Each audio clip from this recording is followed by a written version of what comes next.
po ang pakikipaglaban ngayon natin pamahalaan laban dito sa sigarilyo. Dahil ito ay mayroong direktang epekto sa ating industriya mismo ng sigarilyo. Sila yung lehitimo dapat proteksyonan.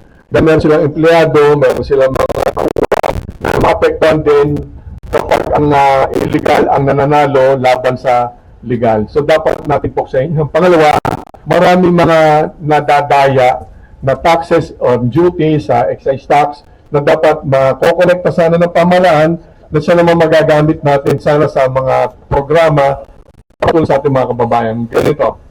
Ngayon nakita naman nila, palagay ko naman malinaw na talagang dire-diretso ating pakikipaglaban sa kanila. It's a matter of time. Talagang mapipilayan natin ng todo itong illegal na industriya ng sigarilyo. Kung ako sa kanila, hintayin na nila siguro hindi na kami pinuno ng NBI at ng Bureau dahil hindi nyo po kami maareglo.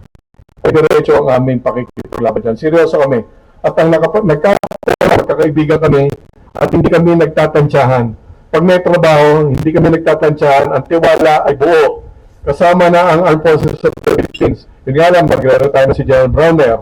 At ang Coast Guard, si Commandant Gaban, personal friend din natin yan, hindi magtatansyahan ang iba't ahensya ng pamahalaan. Dire-diretso kami. Gera to, labanan ito. Sa palagay ko, hindi sila maaaring manalo laban sa determinadong pamahalaan na nandun sa pakikipaglaban sa kanila.